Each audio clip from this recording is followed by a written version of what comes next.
So how do you guys answer or even have a discussion intelligently about capital gains with your sellers?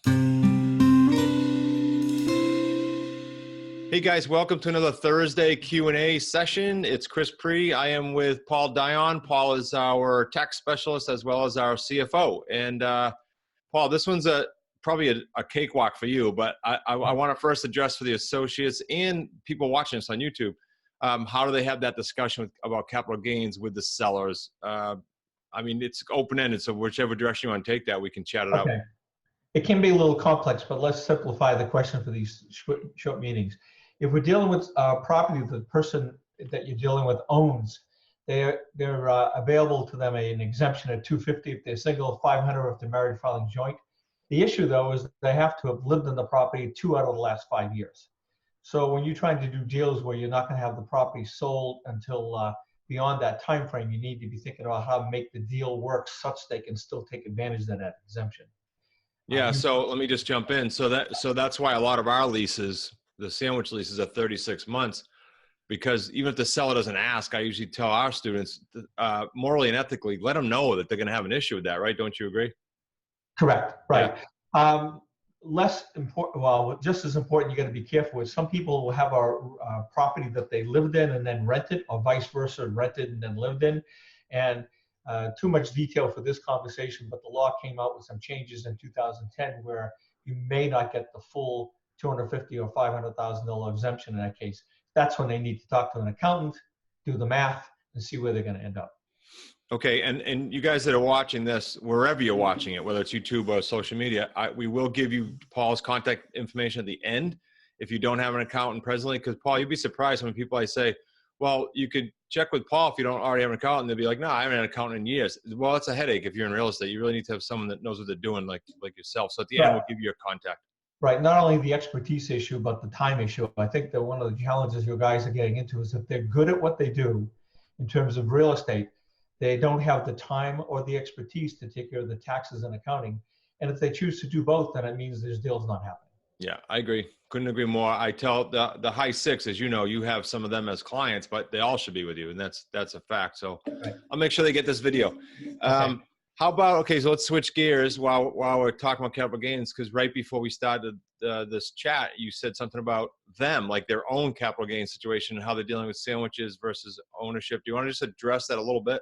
Right. The issue is that we talked about it in last year's QLS Live, but essentially, if you're doing a sandwich lease where the property is still owned by the seller, you're really running an operating business and is subject to income tax and self-employment tax.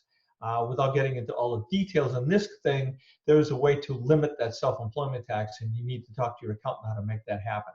If in fact you're renting the property or you own the property, it's not the same. It's not subject to self-employment tax. It belongs somewhere else on the tax return, and that can be pretty complicated, and you need to segregate what you own versus what you have as a sandwich lease so that you don't end up paying too much tax.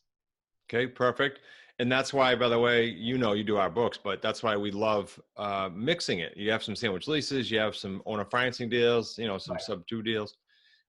Third point then we can wrap up is talk a little bit about the discussion we had in the conference room about a week or two ago, where if I'm dealing with or the students are dealing with a builder or a flipper, we really can't say that we're going to save them any, you know, taxes because it's going to pass the 1 year short-term capital gains thing. And you want to explain that a little bit?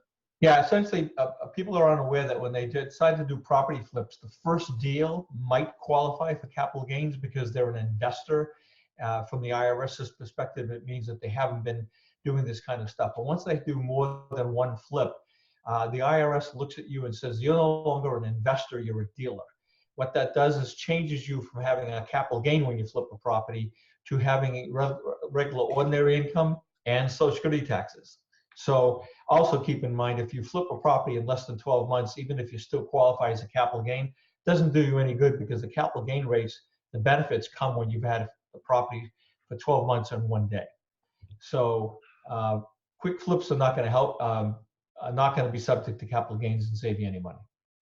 Now, what about, I thought that's what you were talking, I may have asked this before, but just for their sake. So say we run into someone that they literally did just one house, like they did a rehab and They're not a deal. Then they would benefit by going past the year, right? Correct. They qualify with a single flip as an investor, and that means it's either going to be a short-term capital gain or a long-term capital gain. Again, if it's long-term, then the better rates come into play. If it's short-term, it's your tax bracket. It's not going to help you. Yeah. So there you go, guys. If you're talking to someone, you're prospecting, you're talking to sellers, and they just have one flip, it would benefit them to go past the year. But that most of the time you're dealing with flippers, and as Paul said, yeah. Of course, that's the tax side of the equation. You got to be careful that you don't lose a deal just because you want to make it to 12 months in one day. Yeah. You could be giving up a lot of money just to be able to get a lower tax rate.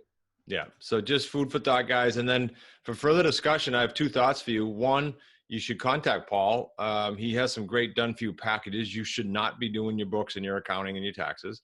And two, you should register your butt right now for QLS Live, because if you haven't yet, and for Business Scaling Secrets Live for next year, because you're going to miss out.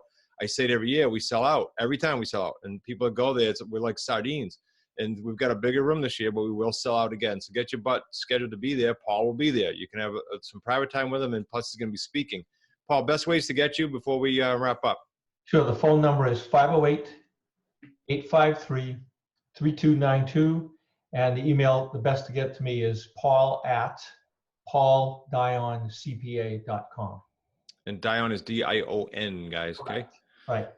Great. Well, thanks for tuning in to another Thursday Q&A. Guys, if you have not subscribed to the channel yet, you want to make sure you do that. So you get the Motivational Monday and the Deal Structure Sunday. And now we actually come out with our podcast video, as well as the iTunes and Spotify and all that. So that's on Wednesdays. Lots to get for no charge. You want to make sure you do that. If you have not gone over to the podcast to subscribe, but love you to subscribe, love you to listen and leave a review.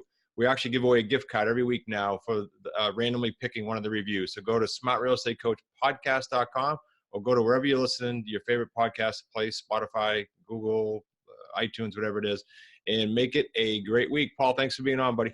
All right. Thanks. Have a nice weekend.